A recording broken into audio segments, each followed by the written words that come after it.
أعوذ بالله من الشيطان اللعين الرجيم. بسم الله الرحمن الرحيم. الحمد لله رب العالمين بارئ الخلائق أجمعين، والصلاة والسلام على جميع الأنبياء والمرسلين، سيما من سمي في الآفاق بأحمد وفي الأرض بأبي القاسم محمد.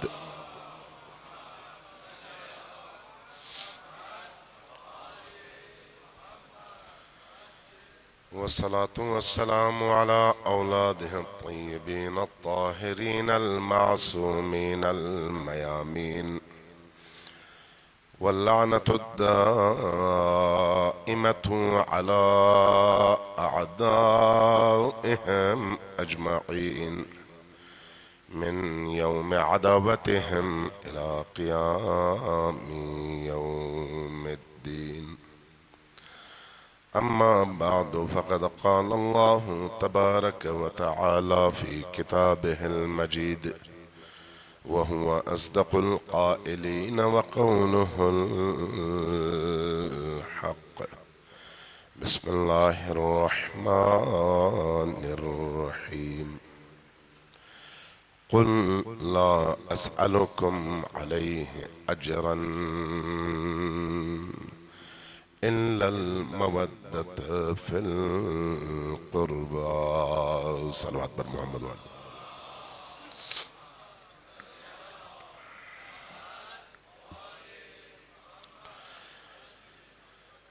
اللہ تبارک و تعالیٰ آپ کی اس عزاداری کو، امام بارگاہ اور مسجد میں آپ کی تشریف آوری کو اپنی بارگاہ میں شرف قبولیت عطا فرمائے۔ کل جیسا کہ میں نے عرض کیا، اللہ تبارک و تعالیٰ کی رحمتوں کے نمائندے اور رحمتوں کے باب اور دروازے کی حیثیت سے حسین ابن علی علیہ السلام کی یہ مجلس اور آپ سے منسوب وہ مقام جہاں لوگ ان کو یاد کرنے کے لیے پہنچتے ہیں، اور وہ فضا جہاں پر ذکر حسین ہوتا ہے، اللہ کی رحمتوں کا خاص استحقاق پیدا کرتا ہے، اور نتیجتاً شریک لوگ اس فضا سے رحمت خدا میں شامل ہو کر اپنی معنوی اور مادی دنیا کو نورانی کرنے کا ایک موقع پاتے ہیں۔ یہ مجالس اس حوالے سے اہم اس لیے بھی ہیں کہ ان مجالس میں جو لوگ شعور کے ساتھ آتے ہیں، جو لوگ ارادتاً آتے ہیں، جو لوگ معرفت کے ساتھ آتے ہیں، جو لوگ یہ سمجھ کر آتے ہیں کہ ہم نے حسین ابن علی کی بارگاہ میں حاضری دینی ہے، وہ صرف ایک مسجد میں یا ایک امام بارگاہ میں یا ایک اجتماع میں نہیں آتے، بلکہ وہ خیمہ حسین میں آتے ہیں۔ اور خیمہ حسین میں آنے کا مطلب حسینی بننا ہے، اور حسینی بننے کا مطلب حسینی صفات کا مظہر بننا ہے۔ حسینی صفات کے مظہر بننے کا مطلب دنیا میں اس رستے پر چلنا اور اس رستے کو زندہ کرنا ہے جس کی خاطر حسین ابن علی نے جان بھی دی اور پوری دنیا بھی لٹائی ہے۔ تو اس اعتبار سے یہ جو عزاداری سید الشہداء ہے، یہ اللہ تبارک و تعالیٰ کی طرف سے ہمارے لیے سعادت کا ایک موقع بھی ہے، انعام بھی ہے، اور اہل البیت علیہم السلام کی اس رحمت واسعہ تک پہنچنے کا دروازہ بھی ہے۔ صلوات بھیجیے بر محمد و آل محمد۔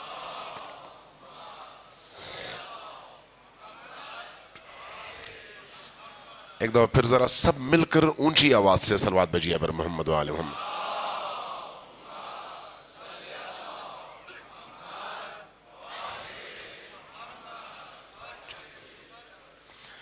عزیزان گرامی، ہم ہمیشہ علماء کرام سے سنتے رہتے ہیں کہ امام حسین علیہ السلام نے کربلا میں آخری موقع پر جب آپ کی شہادت قریب تھی آپ نے ایک ندا دی. وہ ندا آپ سب کو یاد ہے. وہ کیا ہے؟ حل من ناصر ینصرنی. یاد ہے نا آپ کو؟ یہ ندا کیا ہے؟ امام حسین علیہ السلام کو مدد کی ضرورت تھی تو انہوں نے مدد مانگی، یا اس ندا میں کوئی اور فلسفہ، کوئی اور منطق، کوئی اور حکمت پوشیدہ ہے؟ وہ ندا کیا ہے؟ ہم عام طور پر جب اپنی مجالس اور اپنے محافل میں اس ندا کو سنتے ہیں یا کہتے ہیں لبیک یا حسین، تو ہمارے ذہنوں میں وہی ندا ہوتی ہے کہ امام حسین نے آخری وقت میں اپنی مدد کے لیے پکارا تھا. اس کو فلسفی حسینی کے طور پر سمجھنے کی ضرورت ہے کہ حل من ناصر کا مطلب کیا ہے، حل من مغیث یغیثنی کا مطلب کیا ہے. اس کو اتنا سطحی نہ لیں کہ کہیں امام حسین علیہ السلام نے عصر عاشور ندا دی اور ہمیں پکارا. نہیں، اتنا سادہ نہیں ہے یہ. غور کریں، امام حسین علیہ السلام کی زندگی کے مختلف مراحل ہیں. عموماً کربلا کے ان واقعات کی روشنی میں ہم جب سنتے اور پڑھتے ہیں تو بالعموم 28 یا 27 سفر سے لے کر 10 محرم کے عصر تک کے واقعات کو پڑھتے ہیں. اس سے پہلے ہم عام طور پر مطالعہ نہیں کرتے، عام طور پر دیکھتے نہیں ہیں. اور ان ایام میں بھی ہم کچھ خاص چیزوں کی طرف فوکس کرتے ہیں، اور سب کے سب، ہمارے علماء بھی، ہمارے خطبہ بھی، اور ہمارے عزادار اور سننے والے بھی. ذرا غور کیجئے گا اس بات پر، چونکہ یہ بڑا ہی نازک اور بڑا ہی اہم موضوع ہے کربلا شناسی کے حوالے سے، حسین شناسی کے حوالے سے. ذرا غور کیجئے کہ وہی امام حسین علیہ السلام ہیں جو شب عاشور اپنے تمام رفقا کے ساتھ، اصحاب کے ساتھ خیمے میں موجود ہیں. وہی حسین ابن علی عاشور میدان کربلا میں اکیلے موجود ہیں. لیکن پہلی شب جب شب عاشور ہے تو وہاں پر ان کا نقطہ نظر اور بیہیویئر اور ان کا جو رویہ ہے وہ اور ہے، ان کی دعوت کا انداز اور ہے، اور عصر عاشور ان کی دعوت کا انداز اور ہے. اب دیکھیں، شب عاشور عام طور پر ہم سب اس بات سے واقف ہیں اور جانتے ہیں کہ 72 لوگ تھے جو امام حسین ابن علی علیہ السلام کے ارد گرد موجود تھے. ان 72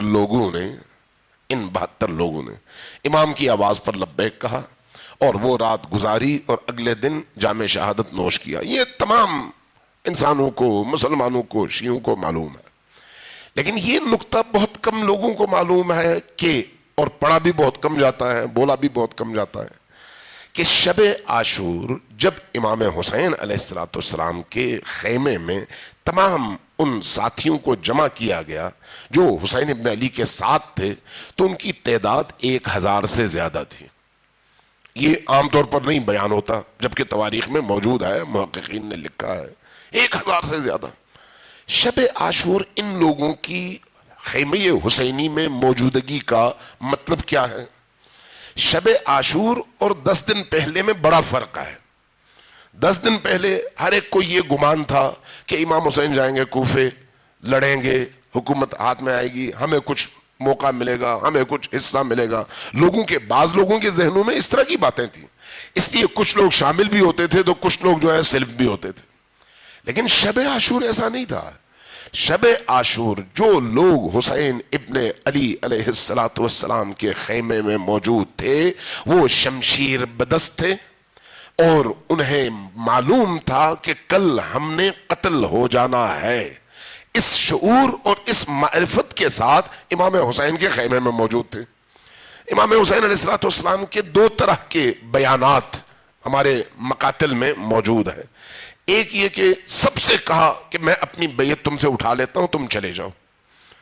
اور یہ بھی فرمایا کہ چونکہ دشمن کو صرف میری بیعت چاہیے، میرا سر چاہیے، تم سے سروکار نہیں ہے، اس لیے عالم آخرت میں بھی تم مسئول نہیں ہو، چونکہ میں خود اپنی بیعت تم سے اٹھا رہا ہوں. تمہیں کبھی بھی یہ نہیں کہا جائے گا آخرت میں کہ تم نے حجت خدا کا ساتھ کیوں نہیں دیا. میں اپنی بیعت واپس دے رہا ہوں. جاؤ اور اپنے اپنے گھروں میں جاؤ، بیوی بچوں کے ساتھ زندگی گزارو. ایک یہ بیان ہے، لیکن کوئی نہیں ہلا. یہ بھی اسی کا حصہ ہے کہ کوئی اپنی جگہ سے ہلا نہیں.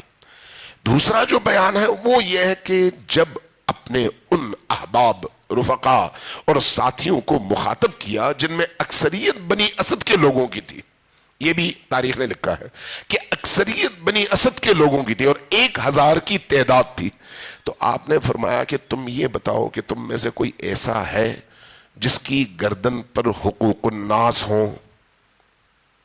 حقوق الناس. تو لوگوں میں سے بہت ساروں نے ہاتھ اٹھایا کہ یہ اپنا رسول اللہ، ہاں ہم پر حق الناس تو ہے. فرمایا جس کے سر، جس کی گردن پر حق الناس ہو وہ کل ہمارے ساتھ شہید نہیں ہو سکتا. وہ نکل جائے، پہلے جائے حق الناس ادا کرے، اس کے بعد آئے حسین ابن علی کے ساتھ کھڑا ہو جائے. اب یہاں پر ان کو جنگ سے نہیں روک رہے، بلکہ اس مانع کی نشاندہی کر رہے ہیں جو چیز ایک انسان کو حسین کا ساتھی بننے سے روکتی ہے، اور وہ ہے حق الناس اور گناہ. حق الناس اور گناہ.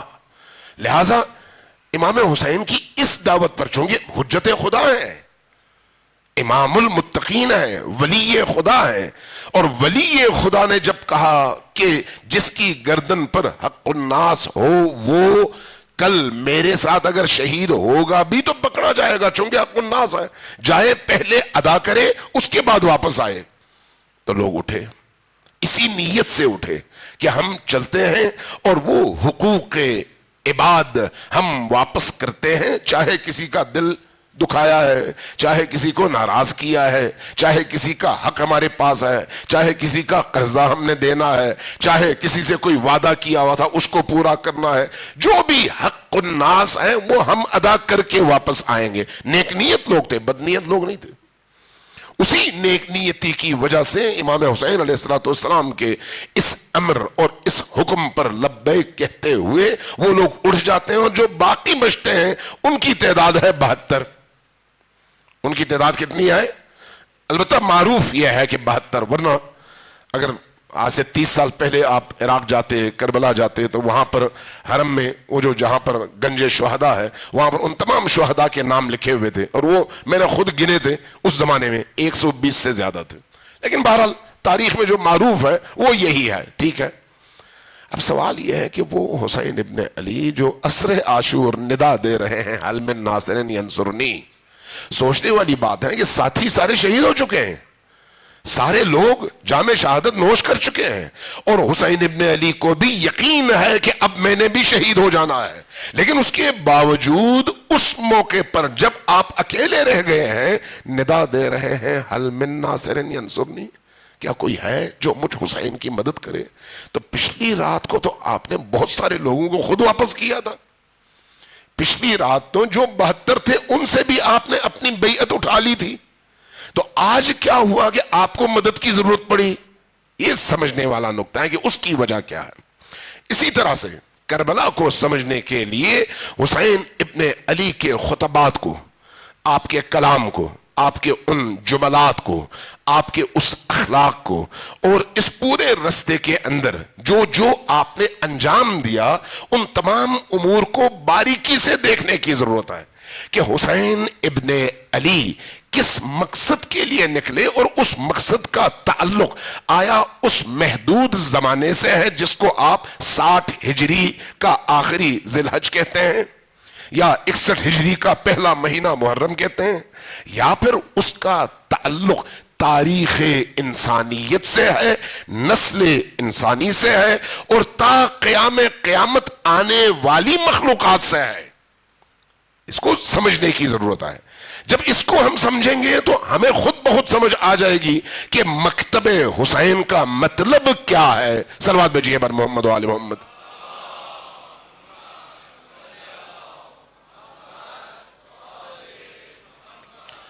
جو لوگ پیچھے ہیں ذرا تھوڑا تھوڑا سا آگے آ جائیں. لوگ اب آ چکے ہیں, آگے جگہ ہے, پیچھے سے آنے والوں کو جگہ نہیں ملے گی. صلوات بھیجتے رہیں اور تھوڑا تھوڑا آگے آتے جائیں. صلوات بھیجیں.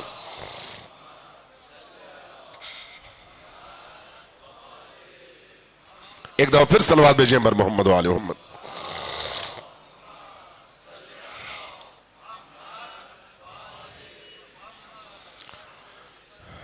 عزیزان میں کوشش کروں گا کہ وقت کے اندر اس بحث کو سمیٹوں, چونکہ ذرا بحث طولانی ہے لیکن بہت ہی چشم کشا ہے, ذہن کو کھولنے والی گفتگو ہے. موضوع ذہن کو کھولنے والی.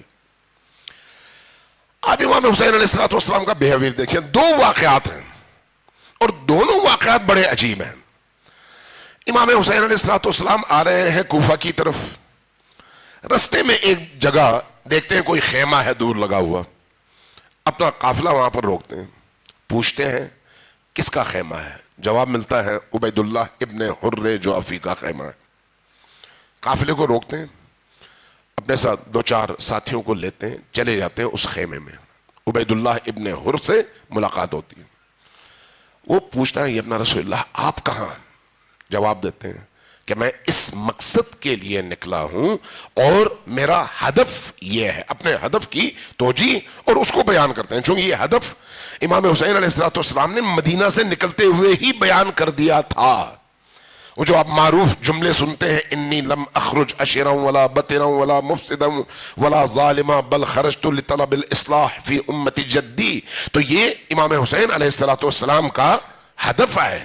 یا جو فرمایا کہ وَأَسِيرُ بِسِيرَةِ جَدِّي وَأَبِي علی ابن ابی طالب, یہ امام حسین علیہ السلام کا ہدف ہے. وہ جو آپ نے فرمایا اَلَا تَرَوْنَ أَنَّ الْحَقَّ لَا يُعْمَلُ بِهِ وَالْبَاطِلُ لَا يُتَنَاهَا عَنْهُ فَلْيَرْغَبِ الْمُؤْمِنُ فِي لِقَاءِ اللَّهِ مُحِقًّا, یہ امام حسین علیہ السلام کا ہدف ہے جس کو وہ مدینہ سے نکلتے ہوئے بیان کرتے آ رہے ہیں. یہاں پر بھی جب آتے ہیں کہتے ہیں میں اس ہدف کے لیے نکلا ہوں. عبید اللہ کو کہتے ہیں عبید اللہ تم نے ماضی میں بڑے بڑے جرائم انجام دیے ہیں, بڑا, چونکہ اب میں اس کی تفصیل میں نہیں جاتا کہ وہ کون تھا. ظاہر ہے ایک نامور شخصیت اگر ہے تو اس کا مطلب ہے اس کا ایک بڑا لمبا چوڑا بیک گراؤنڈ ہے, عصر نبوی سے جا کر جڑتا ہے. اس لیے فرمایا کہ مجھے معلوم ہے کہ تمہارے جرائم اور تمہاری غلطیاں اور تمہارے گناہ کتنے ہیں. اللہ نے تمہیں ایک موقع دیا ہے کہ حسین تمہارے خیمے میں آیا ہے, ایک موقع دیا ہے کہ آؤ میرے ساتھ چلو تاکہ تمہیں پلٹنے کا, ازالے کا اور ان گناہوں کو پاک کر کے اپنے رب کی بارگاہ میں صاف اور ستھرا ہو کر پہنچنے کا موقع ملے. جب یہ دعوت دیتے ہیں تو عبید اللہ جواباً کیا کہتا ہے, کہتا ہے کہ اپنا رسول اللہ اگر میں آپ کے ساتھ جاؤں تو اس میں تو کوئی شک نہیں کہ میں اپنی جان مجھے دینی ہوگی تاکہ آپ کو بچا سکوں. یہ میرا دینی فریضہ ہے. جانتا ہے, جاہل نہیں ہے, سمجھتا ہے, نادان نہیں ہے. اس کو معلوم ہے کہ سامنے کون ہستی ہے اور اس کی حرمت کیا ہے, اس کا مقام کیا ہے اور اس سے وابستہ ہونے کا مطلب کیا ہے. بہت اچھی طرح سے سمجھتا ہے. اس لیے کہتا ہے کہ اگر آپ کے ساتھ چلوں تو مجھے پھر ایسا کرنا پڑے گا, لیکن ابھی تو میں نے اتنا سارا کمایا ہے, یہ ساری دنیا بنائی ہے, ابھی تو میری زندگی کے لذت کے دن ہیں, تو میں مرنا نہیں چاہتا. تو اس لیے مہربانی کریں میری طرف سے میرا یہ گھوڑا لے لیں, میری یہ تلوار لے لیں. گھوڑے کی صفات بھی بیان کرتا ہے کہ اس گھوڑے میں یہ صفات ہیں اور بڑا ہی قیمتی گھوڑا ہے, یہ لے لیں. اور یہ میری تلوار بھی بہت تیز ہے, بہت ہی بھاری تلوار ہے اپنے کارکردگی کے اعتبار سے. یہ دونوں آپ کی خدمت میں پیش کرتا ہوں, میری طرف سے اتنا ہی تحفہ قبول کر لیں. امام فرماتے ہیں کہ نہ مجھے تمہاری ضرورت تھی, نہ تمہاری تلوار کی ضرورت تھی, نہ تمہارے گھوڑے کی ضرورت تھی. میں تو چاہتا تھا کہ تم نجات پا جاؤ, مجھے تمہاری ضرورت نہیں ہے, میں تمہیں نجات دلانا چاہتا تھا. نہیں پانا چاہتے, ٹھیک ہے, ایک دن آئے گا تم بھی پہنچ جاؤ گے. کتنے دن رہو گے, واپس پلٹتے ہیں. یہی حسین ابن علی آگے بڑھتے ہیں. غالباً یہ یکم محرم یا اس سے ایک دن پہلے 2 دن پہلے کا واقعہ ہے کہ کربلا کے قریب پہنچنے کے بعد ایک جگہ خیمہ ڈالتے ہیں, پڑاؤ ڈالتے ہیں. شام کا وقت ہے, پڑاؤ ڈالنے کے بعد نظر پڑتی ہے دور ایک خیمے پر. اٹھتے ہیں, اپنے ایک دو ساتھیوں کو لیتے ہیں, چلے جاتے ہیں اس خیمے کی طرف. وہاں پر پہنچتے ہیں, وہاں پر دیکھتے ہیں اس خیمے میں ایک بوڑھی خاتون ہے. پوچھتی ہیں آپ کون ہیں؟ جواب ملتا ہے میں ام وہب ہوں. فرماتے ہیں اچھا تو وہب کہاں پر ہے؟ اپنی بیوی کے ساتھ کہیں کچھ لینے پانی وغیرہ کے لیے گیا ہوا ہے. تو فرماتے ہیں آپ نے مجھے پہچانا نہیں, میں حسین ابن علی ہوں, نبی کریم کا نواسا ہوں, علی اور فاطمہ کا بیٹا ہوں. وہ خاتون احتراماً کھڑی ہوتی ہے, عزت اور توقیر کے ساتھ بٹھاتی ہے, اور اس کے بعد امام فرماتے ہیں کہ تمہیں کسی چیز کی ضرورت ہے, وہ اپنی بعض لکھا ہے بعض لوگوں نے کہ یہ ضرورت ہے, وہ امام پوری کر دیتے ہیں. اور اس کے بعد جب نکلتے ہیں تو فرماتے ہیں کہ تمہارا بیٹا جب آئے تو اس سے کہنا حسین ابن علی نے تمہیں بلایا ہے. یہ خاتون کون ہے؟ مسیحی عیسائی خاتون, مسلمان نہیں ہے, عیسائی خاتون ہے. کہتے ہیں ٹھیک ہے. امام واپس آ جاتے ہیں. کچھ دیر میں وہی وہب کلبی اس کو کہتے ہیں, وہب ابن وہب کلبی, وہ پہنچتے ہیں اپنے خیمے میں بیوی کے ساتھ. دیکھتے ہیں ماں بڑی عجیب سی کیفیت میں ہے. پوچھتے ہیں کہ کیا ہوا؟ جواب ملتا ہے کہ ایک شخصیت آئی تھی, مجھے ایسے لگا جیسے حضرت عیسیٰ تشریف لائے ہیں. سارا ہمارا خیمہ معطر ہو گیا, نورانی ہو گیا. ان کے چہرے کے جمال نے میری روح کو مسخر کیا. انہوں نے آ کر یہ باتیں کی اور اس کے بعد کہا کہ اپنے بیٹے سے کہو کہ میں سامنے خیمے میں ہوں, میرے پاس آئے. جاؤ گے؟ کہا کہ ہاں ماں میں جاؤں گا. اٹھا. جب اٹھا بیوی نے کہا کہ مجھے بھی لے کے جاؤ. وہ بھی چل پڑی. ماں نے کہا پھر بیوی کو لے کے جا رہے ہو, مجھے بھی لے کے جاؤ. وہ بھی چل پڑی. تینوں آئے امام حسین کی بارگاہ, بیٹھ گئے. امام حسین علیہ السلام نے اپنا تعارف تو ہو گیا تھا, کہا کہ میرا یہ ہدف ہے, اس ہدف کے تحت میں نکل رہا ہوں کوفہ کی طرف. کہا کہ اگر ایسا ہے تو ہمیں اپنے ساتھ لے کر چلیں, ہمیں اپنے ساتھ لے کر چلیں, لیکن ہمیں کلمہ پڑھا دیں. انہوں نے کلمہ پڑھ لیا. اب یہ تاریخ نے لکھا ہے کہ ان کی شادی کو ابھی ہفتہ نہیں ہوا تھا, غالباً 23 یا 24 ذی الحج کو ان کی شادی ہوئی تھی. شادی کے بعد اب یہ کوفہ سے نکلے تھے اور اس مقام پر آ کر امام حسین علیہ السلام سے آمنا سامنا ہوا ہے. یعنی اتنی مختصر شادی, جوانی کا جوبن اور خود مسیحی, لیکن جب دل میں نور ہو تو پھر نور اس نور کو کھینچتا ہے. جیسے ہی اس نے یہ بات سنی, قبول کیا, اسلام میں داخل ہوا, امام حسین کا ساتھی بنا. اور یہی جوان اب روز عاشور امام حسین کی بارگاہ میں آتا ہے, اجازت طلب کرتا ہے, میدان میں جاتا ہے. جب میدان میں جاتا ہے تو کوفہ والے پہچانتے ہیں کہ یہ کون ہے. ان کو معلوم ہے یہ مسیحی ہے, ان کو یہ نہیں معلوم کہ یہ مسلمان ہو چکا ہے. دیکھ کر تعجب بھی کرتے ہیں. پھر ان کو غصہ بھی آتا ہے کہ مسیحی حسین ابن علی کی مدد کے لیے کیسے آیا جبکہ وہ مسلمان ہو چکا ہے. اس کی گردن کاٹتے ہیں. کاٹنے کے بعد لا کر خیمے حسینی کے قریب پہنچ کر اس خیمے کی طرف جدھر اس کی ماں تھی آواز دیتے ہیں ام وہب. وہ نکلتی ہے تو یہ سر یوں پھینک کر کہتے ہیں کہ یہ لو اپنے بیٹے کا سر لے لو. وہ ماں جس نے حسین ابن علی کے سائے میں ٹوٹل 10 دن گزارے ہوں گے, بہت زیادہ اگر گزارے ہوں, ٹوٹل 10 دن, اس ماں کی حریت دیکھیں, اس ماں کا شعور دیکھیں, اس ماں کے اندر موجود ایمان اور نورانیت دیکھیں. اس سر کو اٹھاتی ہے اور واپس پلٹتی ہے ان لشکر یزید کی طرف اور کہتی ہے کہ ہم نے حسین سے یہ سیکھا ہے کہ جو چیز اللہ کی راہ میں دی جائے وہ واپس نہیں لی جاتی. یوں سر پھینک دیتی ہیں اسی لشکر کی طرف, اسی لشکر کی طرف. اور اس کے بعد جا کر عمود خیمہ, خیمے کا ستون اکھاڑتی ہیں, حملہ آور ہوتی ہیں. جب تک دوسرے بچاتے, چند ان یزیدیوں کو فنار کرنے کے بعد خود بھی شہید ہو جاتی ہیں. اس لیے کربلا کے ان شہداء میں ام وہب کے بارے میں کہا جاتا ہے کہ یہ پہلی شہیدہ خاتون ہے کربلا کے حوالے سے, پہلی شہیدہ, اور وہ بھی وہاں پر. یہ امام حسین کی دعوت ہے. ان دعوتوں میں کون حسین کے ساتھ چل رہا ہے؟ اور کون حسین سے دور دور اور اپنے آپ کو بچا بچا کر اپنی زندگی بچا رہا ہے، اور اس کی وجوہات کیا ہے، اس کی وجوہات کیا ہے۔ اور اسی طرح سے امام حسین ابن علی جب کسی کو بلا رہے ہیں تو اس بلانے کا مقصد کیا ہے؟ کیا حسین کو مدد کی ضرورت ہے؟ نہیں، ایسا نہیں ہے۔ حسین کو مدد کی ضرورت نہیں ہے، حسین کو پہچاننے کی ضرورت ہے کہ حسین تھے کون، ہیں کون، ان کا مقام کیا ہے تشیع میں، یعنی دین میں۔ دوسرے لفظوں میں حسین ابن علی ولی خدا ہے۔ ولی خدا کا کیا مطلب ہے؟ اللہ تبارک و تعالی کی تمام مخلوقات پر اس کی ولایت قائم ہے، صرف شیعوں پر نہیں، سنیوں پر نہیں، مسلمانوں پر نہیں، انسانوں پر نہیں، تمام مخلوقات پر حسین ابن علی کی ولایت قائم ہے، نافذ ہے۔ اس ولایت کا اثر کیا ہے؟ اللہ تبارک و تعالیٰ کی طرف سے مخلوقات کو جو بھی فیض پہنچتا ہے وہ فیض ولی خدا کے ذریعے سے پہنچتا ہے۔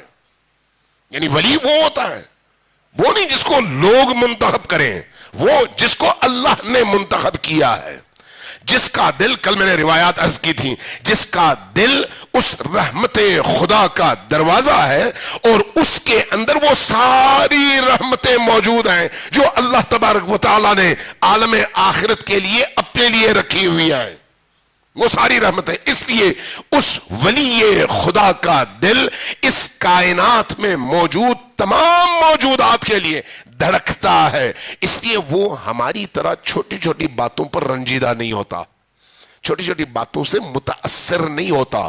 اس لیے ہم کربلا میں یہ بات سنتے ہیں اور پڑھتے ہیں کہ شہداء کی تعداد بڑھتی چلی گئی، لیکن حسین ابن علی کے چہرے کی تمازت، تازگی، روشنی، نورانیت، جذباتیت اور ان کی شجاعت اور استقامت میں اضافہ ہوتا چلا گیا، کمزوری نہیں، طاقت میں اضافہ۔ کیوں؟ یہ ہے ایمان، یہ ہے وہ اصل اندر کی وہ نورانیت۔ اس لیے جب ہم امام حسین علیہ السلام کی اس ندا کو دیکھتے ہیں تو ہمیں اس بات کو سمجھنے کی ضرورت ہے کہ حسین کون ہے؟ حسین وہ ولی خدا ہے۔ اب وہ ولی خدا جو اس تمام کائنات میں اللہ کی تمام تر قدرت کا مظہر ہے، اس کی صفات کا مظہر ہے، اس کی خصوصیات کا مظہر ہے، اس کی رازقیت کا مظہر ہے، اس کی شجاعت کا مظہر ہے، اس کی ستاریت کا مظہر ہے، اس کی رحمت اور رحمانیت کا مظہر ہے، اس کی ہر اس صفت کا مظہر ہے جس کی نسبت اللہ کو ہے، ہم دیتے ہیں۔ ان تمام صفات کا مظہر زمین پر ولی خدا ہے، چاہے وہ علی کی صورت میں ہو یا حسن ابن علی کی صورت میں یا حسین ابن علی کی صورت میں۔ وہ ولی زمین پر اللہ کی حجت ہے۔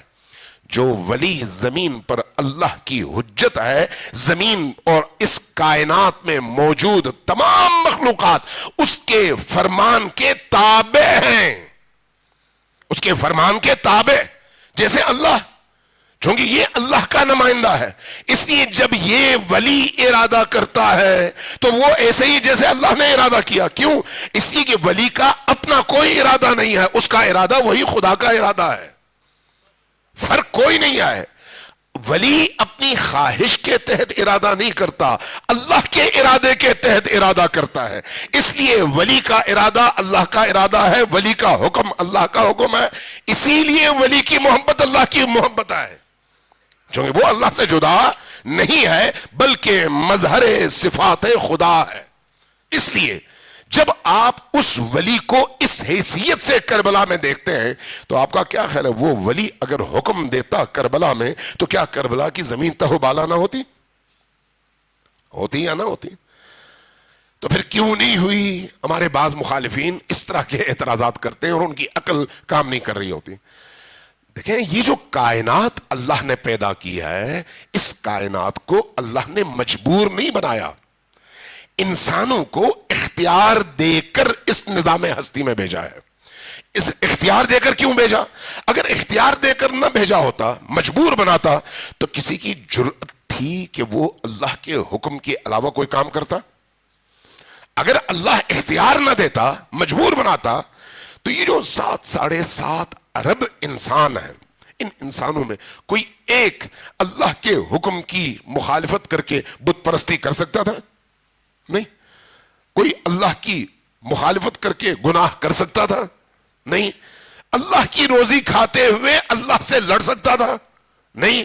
جو کچھ انسان کھاتا ہے، پیتا ہے، استفادہ کرتا ہے اپنے جسم کو زندہ رکھنے کے لیے، اس کو جس توانائی کی ضرورت ہے، آیا وہ من جانب اللہ ہے یا نہیں؟ ہے یا نہیں؟ آپ سے پوچھ رہا ہوں، جن کی توجہ ہے وہ ذرا اونچی آواز سے صلوات بھیجیں بر محمد والے۔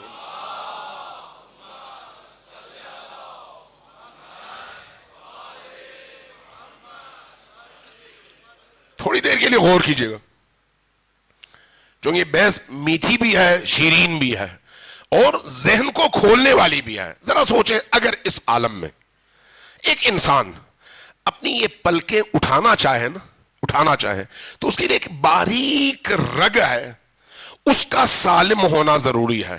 وہ رگ اگر کہیں سے ذرہ برابر ڈیمیج ہو جائے تو وہ انسان آخر کھرپتی ہی کیوں نہ ہو، حتیٰ اپنی آنکھ کے اوپر یہ پلکیں اپنے ارادے سے اٹھا نہیں سکتا، اتنا مجبور ہو جاتا ہے۔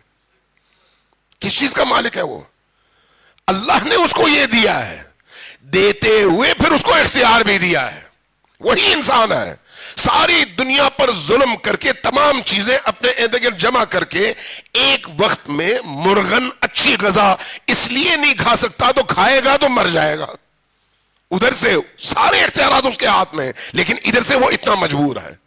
اللہ تبارک و تعالیٰ نے انسان کے اندر دونوں چیزوں کو رکھ کر اس کو اس کی قیمت بتائی ہے کہ ادھر جاؤ گے تو کتنے قیمتی ہو جاؤ گے، ادھر آؤ گے تو کتنے ناچیز ہو جاؤ گے۔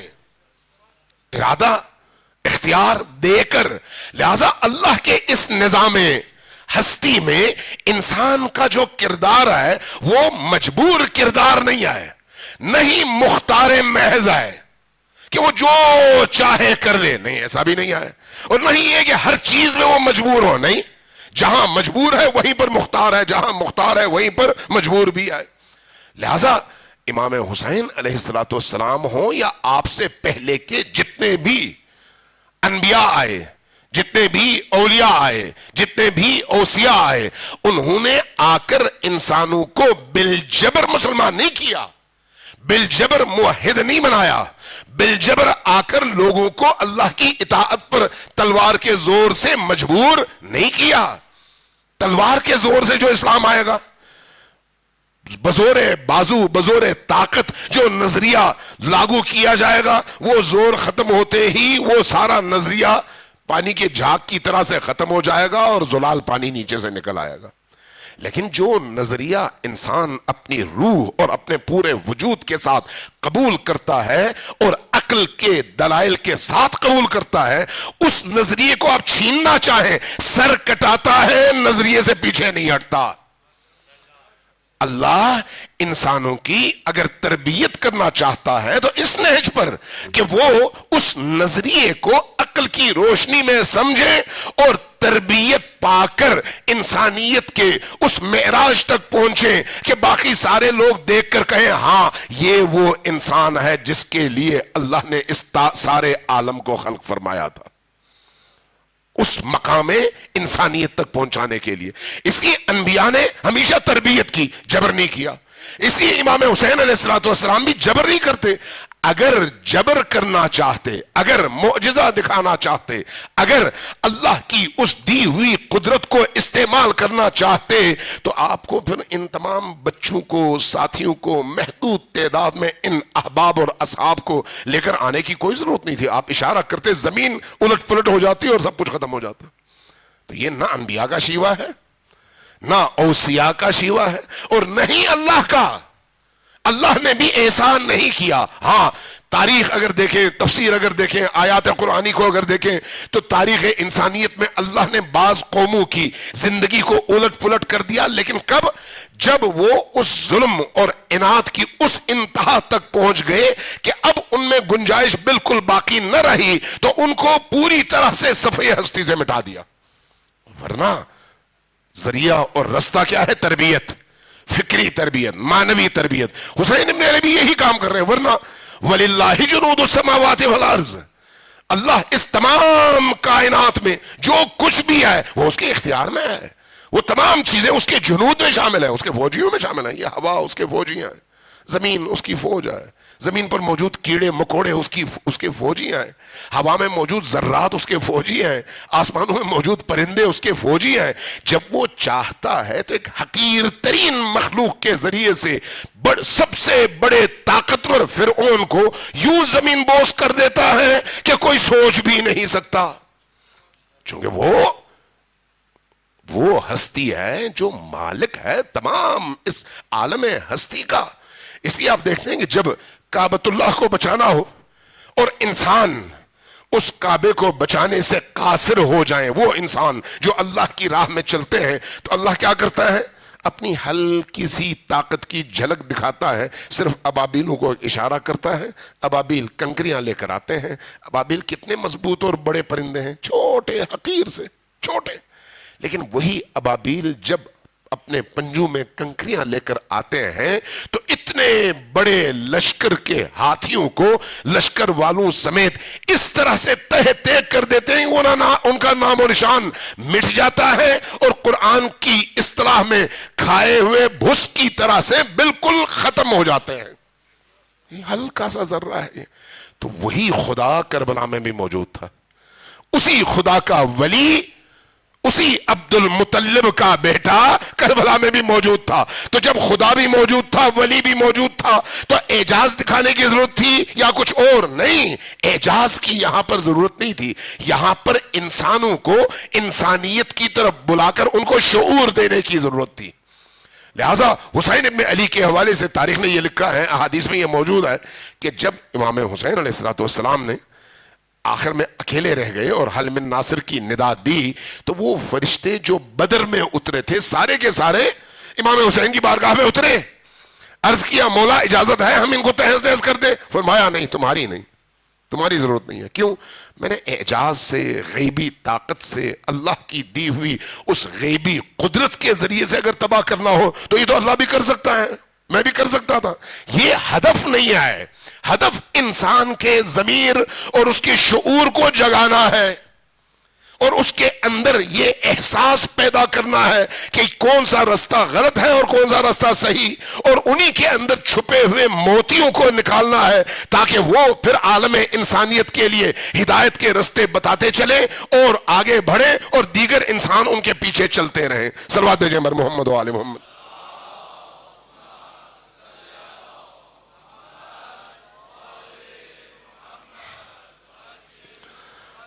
حضرت ابراہیم کے حوالے سے جب آپ نے گھر بنایا نا کعبۃ اللہ، تو کعبہ مکمل ہوا، کعبہ کی تعمیر مکمل ہوئی، تو بیوی بچوں کے ہاتھ موجود ہیں، واپس آئے تو حکم ہوا، اے ابراہیم اب لوگوں کو اس کعبۃ اللہ کے حج کی دعوت دو، طواف کی دعوت دو، آئیں اور وہ حج کریں.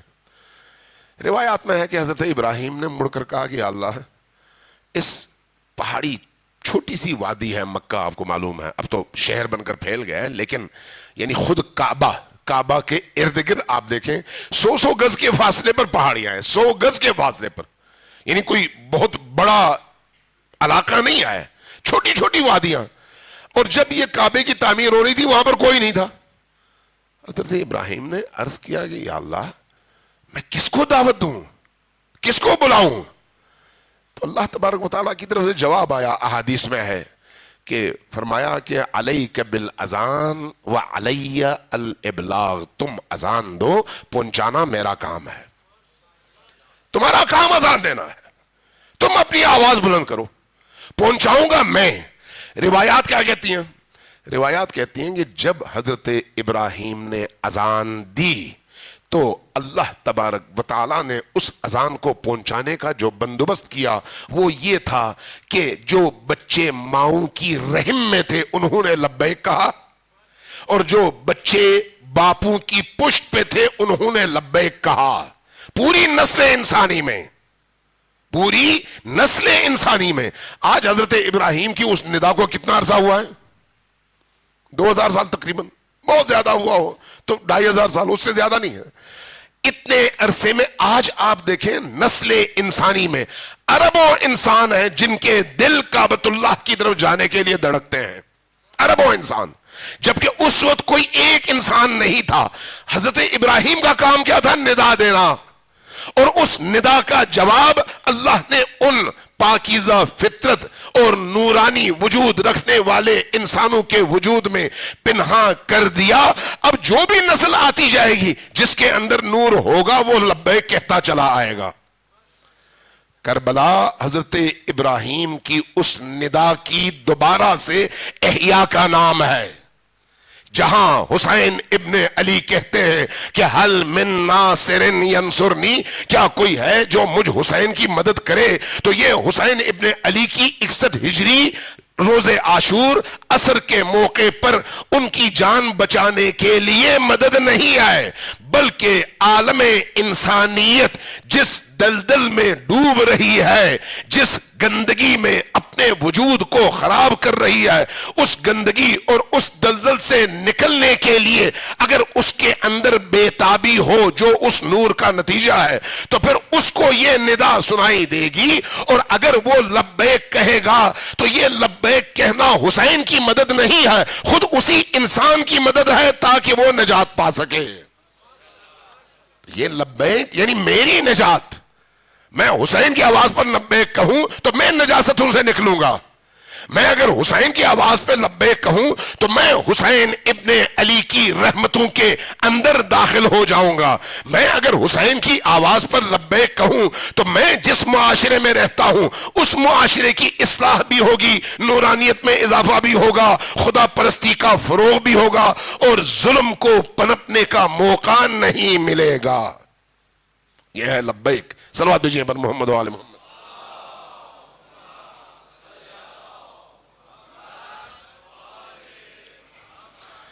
عزیزان گرامی، عزاداران سید الشہداء، یہ جو امتحانات ہیں، کل میں نے اشارہ کیا تھا کچھ، یہ امتحانات ہر دور میں پیش آتے ہیں، ہر دور میں انہی کے لیے پیش آتے ہیں جن کے اندر نور ہوتا ہے، اور وہ نور ولایت ہے۔ جس کے اندر نور ولایت نہیں ہے اس کو کوئی امتحان پیش نہیں آتا۔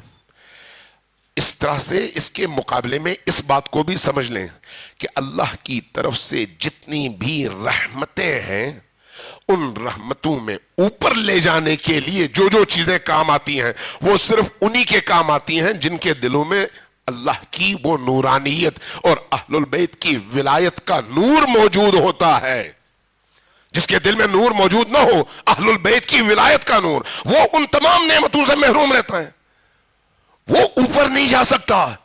یہ جو آج ہمارے ہاں معاشرے کے اندر، پاکستان میں بھی، انڈیا میں بھی، بعض دیگر علاقوں میں بڑے بڑے پیر، بڑے بڑے فقیر، بڑے بڑے مختلف ناموں سے، یہ ڈھکوسلے ہیں سارے، یہ سارے کے سارے فریب۔ ہاں کوئی ایک آدھ کہیں پر کوئی سچا ہو تو الگ بات ہے، ورنہ ساری دکانداریاں۔ کیوں؟ اس لیے کہ ولایت کا رستہ ایک ہی ہے۔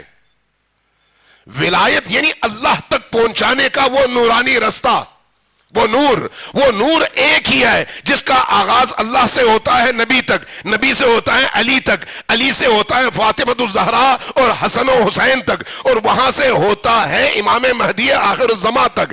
جس نے اس لائن پر آ کر اس نور کو پکڑا وہ نورانی بنتا ہے، باقی سارا عالم ظلمت کدا ہے۔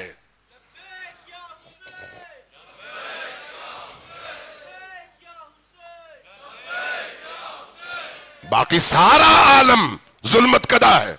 اس لیے یہ جو شب قدر آپ مناتے ہیں، شب قدر بھی اب وہ خود ایک بڑی طویل اور طولانی بحث ہے، میں صرف اشارتاً گزروں کہ شب قدر میں جب ملائکہ اور روح الامین، روح خدا، روح جس کو قرآن نے کہا تنزل الملائکۃ والروح، وہ جب نازل ہوتے ہیں تو وہ اسی ولی پر نازل ہوتے ہیں جو مخلوق کو اللہ سے جوڑتا ہے، اور جو شخص، جو انسان اس ولی سے وابستہ نہ ہو وہ ان فرشتوں کی لائی ہوئی نعمتوں سے متنعم کب ہو سکتا ہے، اور شب قدر کا ادراک کہاں کر سکتا ہے؟ شب قدر کے ادراک کی صلاحیت اسی کو نصیب ہوتی ہے جس کے اندر ولایت اہل البیت اور ولایت علی و آل علی موجود ہو. لہذا یہ جو ولایت کا نور ہے یہ ہمیں اس چھتری کے نیچے، اس خیمے کے نیچے، اس نور کے نیچے ہمیں جمع کرتا ہے. اس نور کے نیچے یہ جو آپ جمع ہیں، آپ کے تن بھی ایک دوسرے سے جڑے ہوئے ہیں اور آپ کے دل بھی ایک دوسرے سے جڑے ہوئے ہیں. یہ جو دل جڑے ہوئے ہیں، اس دل کے جڑنے کی وجہ کیا ہے؟ ولایت علی و آل علی. لہذا دنیا کے کسی کونے میں کسی علی کے مولائی پر کوئی ضرب پڑے، آپ کو یہاں پر سن کر تکلیف ہوتی ہے یا نہیں ہوتی؟ اس تکلیف کی وجہ کیا ہے؟ وہی ولایت علی ابن ابی طالب جس نے ہمیں ایک دوسرے سے جوڑ کر رکھا ہے. تو اس لیے امتحانات بھی ہمیشہ انہی کو دینے پڑتے ہیں. البلاء للولاء، جن کے دلوں میں ولایت ہوتی ہے انہی پر بلائیں نازل ہوتی ہیں. جن کو ولایت کے رستے کا پتہ ہوتا ہے اور وہ اس پر چلتے ہیں، انہی کو ان مشکلات کا بھی سامنا کرنا پڑتا ہے جو مشکلات ان کو کندن بنا دیتی ہیں. اس لیے پوری دنیا میں آپ دیکھ لیں، جہاں جہاں علی کے مولائی ہیں طول تاریخ میں ہمیشہ مشکلات کا شکار رہے. جہاں جہاں اللہ کے مولائی رہے، اللہ بھی تو مولا ہے نا، اور اس کے ماننے والے اور اس کی ولایت کو قبول کرنے والے مولائی ہیں اللہ کے. اس لیے انبیاء اللہ کے مولائی تھے تو اس لیے ہمیشہ انبیاء مشکلات کا شکار رہے. اوصیاء اللہ کے مولائی تھے، ولایت خدا پر چلنے والے، اس لیے ہمیشہ مشکلات کا شکار رہے.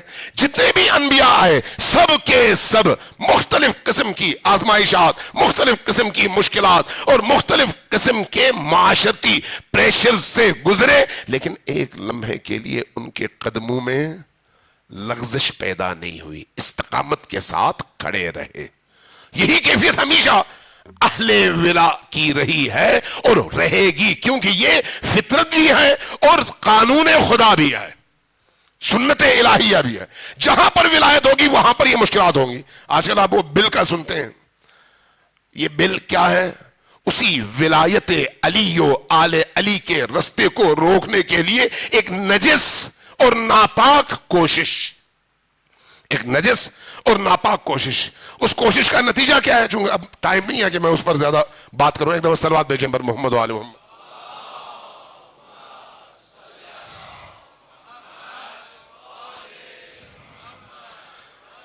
اس کا بنیادی مقصد کیا ہے؟ دشمنان محمد و آل محمد، صرف آل محمد نہیں، دشمنان محمد و آل محمد کے چہرے کو میک اپ کر کے پاک رکھنا، اور جو اس چہرے کو بے نقاب کرنا چاہے اس کو مجرم بنا کر جیل میں ڈالنا. یہ ہے بنیادی ہدف، اور کوئی ہدف نہیں ہے. اس کے نتیجے میں معاشرے کے پاک باز ترین مومن بندوں پر سب سے زیادہ پریشر ڈالنا کہ وہ یا جیل میں جائیں یا اس ہدف سے پیچھے ہٹیں. یعنی ناپاک کو پاک سمجھیں، ہو نہیں سکتا. ناپاک کو اب 1000 دفعہ منہ سے کہیں پاک، وہ پاک تو نہیں ہو سکتا. اور پاک کو جتنی بھی گالیاں دیں، گالیاں اس پر اثر نہیں کرتی، چونکہ وہ پاک ہے، پاک و پاکیزہ ہے. یہ جو بل ہے تشیع کو ایک بند گلی میں پہنچانے کے لیے ایک انتہائی مکروہ اور نجس کوشش ہے. انتہائی مکروہ اور نجس کوشش، جس کا آغاز ایک قاتل جماعت نے کیا، اور ایک قاتل ان کے آن جہانی مرے ہوئے مردار نے کیا، اور آج 30 سال کے بعد اسی ایجنڈے کو بعض دیگر افراد نے آگے بڑھایا، اور چوروں کی طرح سے، مردانہ نہیں، چوروں کی طرح سے چھپ کر 380 نمائندوں کے پارلیمنٹ میں 8 بندے موجود، باقی کوئی نہیں، اور چھپ کر اس کو پاس کیا 8 بندوں نے. نہ اس کی قانونی حیثیت، نہ اس کی اخلاقی حیثیت، نہ اس کی شرعی حیثیت، نہ اس کی دینی حیثیت، لیکن ڈنڈا اور زور، عیاری، مکاری. وہی مکاری جو ان کے آباء و اجداد اور ان کے تمام بڑوں کی ہمیشہ سے سیرت رہی ہے. وہی مکاری. اس مکاری میں وقتی طور پر ہو سکتا ہے وہ جشن منائیں، لیکن یہ مکاری انہی کی گلے پڑے گی اور پوری دنیا انہی پر تھو تھو کرے گی.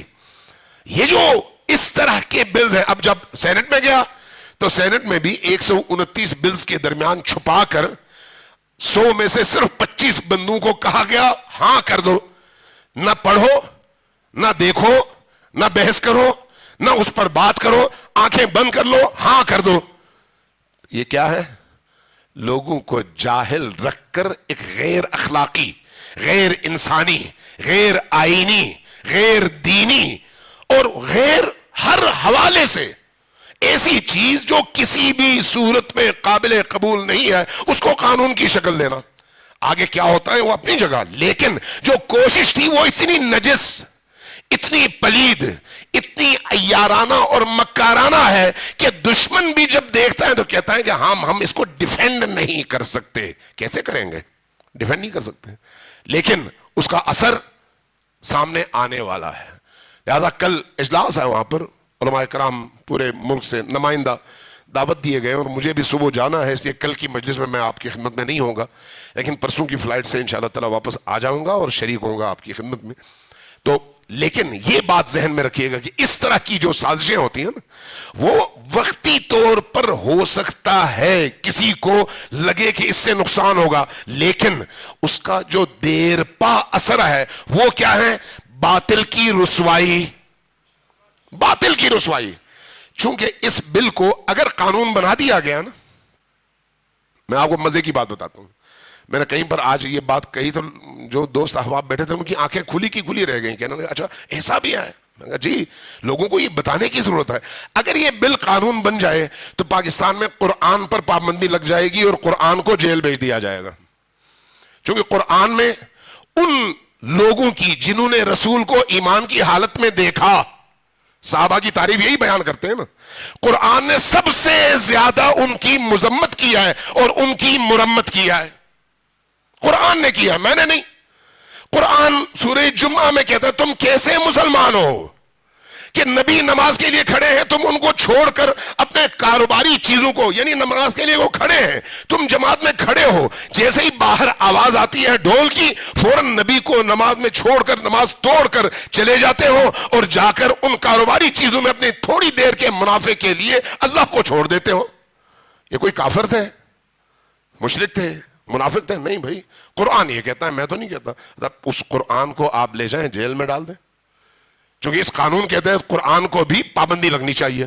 جس نے قرآن کا ترجمہ کیا ان آیات کا، یہ میں ایک آیت بتا رہا ہوں نا، سینکڑوں آیات ہیں، سینکڑوں آیات، منافقین کی نہیں، مومنین کی بات کر رہا ہوں۔ منافقین کی بحث بالکل الگ ہے، وہ بالکل الگ ہے۔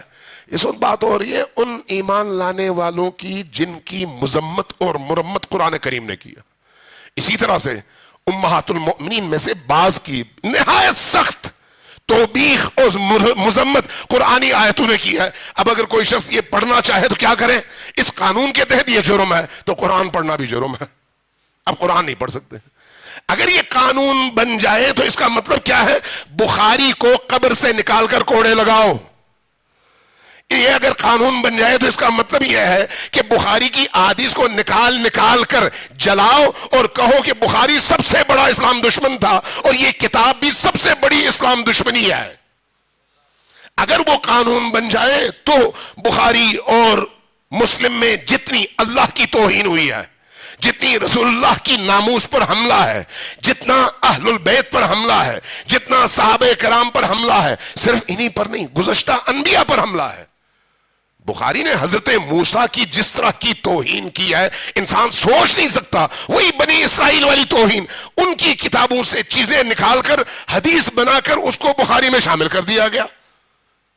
تو اس کا مطلب ہے ان تمام چیزوں کے خلاف ایف آئی آر کاٹو اور کہو کہ یہ سارا توہین ہے اور اس کا جرم جو ہے وہ عمر قید کی سزا ہے۔ تو اب بخاری کو بھی سزا دو، اس کا ترجمہ کرنے والے کو بھی سزا دو، چھاپنے والے کو بھی سزا دو، پڑھنے والے کو بھی سزا دو، پڑھانے والے کو بھی سزا دو، ہاتھ میں لے کر چلنے والے کو بھی سزا دو، چونکہ یہ سارے کا سارا تو توہین پر مشتمل ہے۔ اور اگر ایسا ہے تو پھر تمہارے پاس دین کیا رہ جاتا ہے؟ تمہارے دین کی بنیاد یہی تو ہے، کیونکہ اسی کو دین کی بنیاد قرار دیتے ہو۔ اب اس میں ان توہینوں سے ہٹ کر، بات ذرا لمبی ہو گئی، سننے کی ہمت ہے، اب ان توہینوں سے ہٹ کر جو کہ بخاری میں ہے، یہ میں ایسی باتیں نہیں کرتا، لیکن آج چونکہ اب ایک ایسی فضا بنا دی گئی ہے اور یہ سمجھتے ہیں کہ یہ شیعہ سنی مسئلہ ہے. نہیں بھائی، شیعہ سنی مسئلہ نہیں ہے، دین کا مسئلہ ہے. اور اگر کوئی سنی واقف نہیں ہے تو اس کو جا کر پڑھنا چاہیے اور واقف ہونا چاہیے کہ بھئی اس طرح کے بل کے نتیجے میں ایک سنی کس حد تک متاثر ہوتا ہے. صرف شیعہ متاثر نہیں ہوتا، جس کا جو جی چاہے گا سامنے والے کو کافر، مرتد، زندیق اور منحرف کہہ کر، توہین کنندہ کہہ کر اس کے خلاف ایف آئی آر کٹوائے گا، وہ عمر قید کے لیے جیل میں چلا گیا. یہ دین ہے، یہ وہی بخاری ہے جہاں پر اللہ کی توہین موجود ہے. تفصیل میں نہیں جاتا، اگر کبھی توفیق ہوئی تو دیکھتے ہیں. رسول اللہ کی توہین، ان کی عصمت پر، ان کی ناموس پر حملہ. ایسے ایسے جملے اگر کسی مولوی کے بارے میں کہا جائے تو وہ بندوق لے کر آئے اور سامنے والے سب کو اڑا دے، لیکن رسول اللہ کے بارے میں کہتے ہوئے ان کی زبان نہیں جلتی. بخاری میں موجود ہے. حضرت موسیٰ کے حوالے سے ایسی کریہ، ایسی منحوس اور ایسی ناپاک روایات، حتیٰ حضرت عائشہ کے حوالے سے.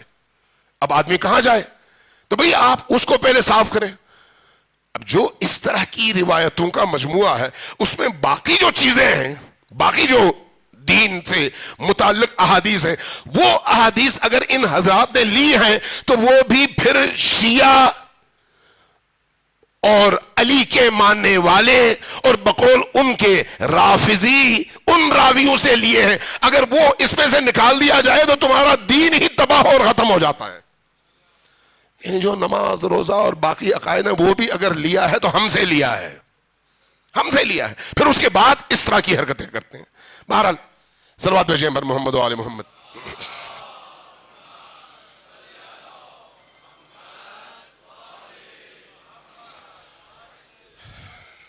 عزیزان اگرام، میں اس پر زیادہ آج نہیں بولتا، کسی اور موقع پہ انشاءاللہ تعالیٰ دیکھیں گے.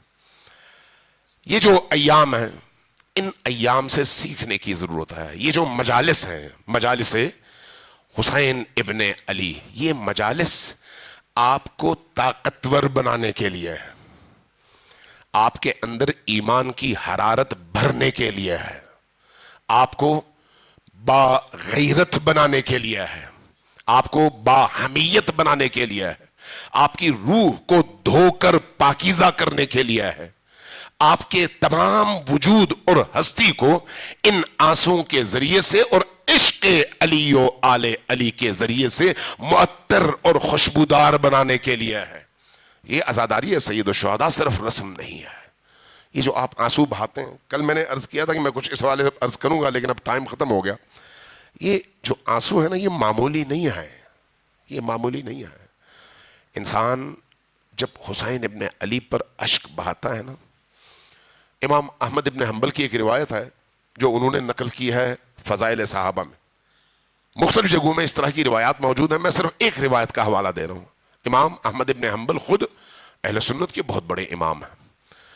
وہ یہ روایت نقل کرتے ہوئے کہتے ہیں کہ امام حسین علیہ السلام کی مجلس میں اگر کوئی شخص جا کر بیٹھتا ہے اور بیٹھ کر کچھ دیر آنسو بہاتا ہے، تو اگر اس کی آنکھوں سے ایک مکھی کے پر جتنا قطرہ آنسو کا نکل آئے تو اللہ تبارک و تعالی اس آنسو کے قطرے کے عوض اس کے جہنم کی آگ کو بجھا دیتا ہے. یہ کون کہتا ہے؟ امام احمد ابن حنبل. یہ جو عزاداری ہے، آپ جب گھر سے نکلتے ہیں نا، جب یہاں پر آتے ہیں تو پاکیزگی کے ساتھ آئیں، نیت کر کے آئیں، غسل کر کے، وضو کر کے، پاکیزہ کپڑے پہن کر، اور دھیمے دھیمے قدم اٹھاتے ہوئے، دل کو توڑ کر، یعنی عاجزی کے ساتھ، اور پوری توجہ اپنے مولا کی طرف مبذول کر کے کہ آپ نے خیمہ حسین میں آنا ہے. یہ خیمہ حسینی ہے. اس خیمہ حسینی میں معرفت حسینی بٹتی ہے. اس خیمہ حسینی میں آنے کے بعد انسانوں کے دل ان آنسوؤں کی وجہ سے پاکیزہ ہو جاتے ہیں. یہ ایام اہل البیت علیہ السلام کی مظلومیت کے ایام ہیں. مظلومیت کے ایام، ایسی مظلومیت کہ جس کی پوری تاریخ میں مثال نہیں ملتی. پوری تاریخ. یہ یاد رکھیں، کہ ان عزاداریوں میں صرف آپ عزادار نہیں ہوتے، بی بی دو عالم بھی عزادار ہوتی ہیں۔ ان عزاداریوں میں صرف آپ نہیں روتے، مولا علی بھی روتے ہیں، حضرت زہرا سلام اللہ علیہا بھی روتی ہیں، خود رسول اللہ صلی اللہ علیہ وآلہ وسلم بھی گریہ فرماتے ہیں۔ بعض بزرگوں اصحاب، حتیٰ اصحاب کے خواب میں جب نبی آئے تو انہوں نے دیکھا کہ نبی کریم کے سر پر امامہ نہیں ہے، گریبان کھلا ہوا ہے، پاؤں میں جوتے نعلین نہیں ہیں، ہاتھوں میں بیلچے ہیں، بیلچہ ہے۔ پوچھا یا رسول اللہ آپ کیا فرما رہے، کیا کر رہے ہیں؟ فرمایا کہ میں اپنے بیٹے حسین اور ان کے اصحاب کے لاشوں کو دفنانے کے لیے قبر تیار کر رہا ہوں۔ رسول اللہ کو اصحاب نے خواب میں دیکھا اور اس کیفیت میں دیکھا، اور یہ روایات اہل سنت کی ہیں۔ تو یہ غم کا ماحول، حتیٰ رسول کریم ان ایام میں روتے ہیں۔ کیوں نہ روئیں؟ رسول جو عصمت خدا ہے، ان کی بیٹیوں کو بازار میں پھرایا گیا ہے۔ کیوں نہ روئیں؟ کیوں نہ روئیں؟ جب 28 صفر کو مدینے سے یہ قافلہ نکلا تھا نا، تو عجیب منظر تھا مدینہ میں۔ اہل البیت کا قافلہ تھا، ان کی عظمت، ان کی ہیبت، ان کا احترام، ان کا تقدس ایسا کہ قریب سے کوئی گزرے بھی تو نگاہیں نیچی کر کے گزرے۔ اس لیے جب ان مخدرات عصمت و طہارت کو سواریوں پر سوار کرایا جا رہا تھا تو سوار کرانے والوں میں کہیں پر عباس تھے، کہیں پر علی اکبر تھے، کہیں پر خود امام حسین علیہ السلام تھے، یہاں تک کہ آخری سواری زینب بنت علی تھی، اور جب زینب کو سوار کرانا چاہ رہے تھے تو خود آئے، گھوڑے کے اونٹ کے ساتھ کھڑے ہو گئے اور بیٹھ کر اپنے زانوں پر زینب کو کھڑا کیا، اور زینب اس بل پر سوار میں بیٹھی، سواری پر بیٹھی اور محمل کے اندر چلی گئی، اس عزت اور اس احترام کے ساتھ۔ لیکن جب عصر عاشور ہوا تو عجیب منظر تھا۔ عصر عاشور بڑا عجیب منظر تھا، ہر طرف خون تھا اور اہل البیت کے مردوں کے جسموں کے ٹکڑے تھے، اور کہیں پر بدن پسے ہوئے موجود تھے۔ اور اس کیفیت میں جب 11 محرم کی دوپہر کو لشکر اشقیاء کی طرف سے حکم ہوا کہ ان اسیر خواتین اور بچوں کو سواریوں پر سوار کرو، تو ایک دفعہ ہلہلا اور آواز بلند ہوئی، اور جب وہ لشکر آیا کہ ان مخدرات کی طرف بڑھے اور ان کو سوار کرائیں، تو علی کی بیٹی کی ایک زبردست ہیبت ناک آواز گونجی کہ خبردار ہمارے قریب نہ آنا۔ کیا تمہیں نہیں معلوم کہ ہم نبی کی بیٹیاں ہیں؟ کیا تمہیں نہیں معلوم کہ ہم علی و فاطمہ کی بیٹیاں ہیں اور ہم امانتیں ہیں اللہ کی؟ ہمارے قریب نہ آنا، ہم خود سوار کر لیں گی اور کریں گی اور ہو جائیں گی، تم نے ہمارے قریب نہیں آنا۔ اس آواز کے ساتھ اب وہ نحیف خاتون جس نے آج نماز شب بھی پڑھی ہے تو کھڑے ہو کے پڑھ نہ سکی، بیٹھ کر پڑھی ہے، اور وہ سید الساجدین جو بڑی مشکل سے اپنے خیمے سے باہر نکلے اور پھر زمین پر گرے اس لیے کہ نحیف اتنے تھے اور بیماری کا شکار اتنے تھے، دونوں آئے اور ایک ایک کر کے مخدرات کو سواریوں پر اور ان اونٹوں پر اور ان گھوڑوں پر جن پہ پالانے نہیں ہیں سوار کرانے لگے۔ ایک وقت ایسا آیا کہ سب سوار ہو گئے، زینب بچ گئی۔ اب زینب کو سوار کرانے والا کوئی نہیں ہے، سید الساجدین اکیلے ہیں، لیکن سید الساجدین ہیں، بڑی ہمت اور حوصلے کا مظاہرہ کیا، آئے اور آ کر زینب کبریٰ کو اٹھایا۔ زینب جیسے ہی سوار ہوئی سید الساجدین زمین پر گر پڑے۔ اب جب یہ قافلہ کوفہ کی طرف رخ کرنے لگا تو اس وقت کہا گیا کہ دیکھو ہمیں کچھ دیر اجازت دو تاکہ ہم اپنے ان شہداء کے لاشوں کو قریب سے دیکھ سکیں اور ان سے خدا حافظی کر سکیں۔ بات مان لی گئی تو قافلہ آیا اس مقام پر جہاں پر لاشیں بکھری پڑی ہیں. اب جب وہاں پر آیا تو تاریخ نے عجیب جملہ کہا ہے. تاریخ کہتی ہے اب یہ سواریاں اتری نہیں بلکہ ہر سوار نے اپنے آپ کو زمین پر گرا دیا اور اس طرح سے گرایا کہ کوئی سر کے بل گرا, کوئی کندھے کے بل گرا. اب ہر ایک اپنے عزیز کی لاش تلاش کر رہا. ہر مخدرہ, ہر خاتون, ہر بیٹی اپنے باپ, اپنے بھائی, اپنے شوہر کی لاش تلاش کر رہی ہے. اور صورتحال ایسی ہے کہ سر کٹے ہوئے ہیں اور بے سر لاشیں ہیں. اب جب یہ منظر تھا تو ایک بے سر لاش کے قریب علی کی بیٹی نظر آئی. علی کی بیٹی زینب کبریٰ نے اس بے سر لاش کو اٹھایا, اپنے سینے سے لگایا اور ایک دفعہ آسمان کی طرف نگاہ کی اور آواز دی, یا رسول اللہ, یا علی مرتضیٰ, اے میری ماں, دیکھیے اب میں آپ کے بیٹے کے گلے پر اس جگہ بوسہ دے رہی ہوں جہاں پر آپ بھی بوسہ نہیں دے سکتے. اب کہاں بوسہ دیا؟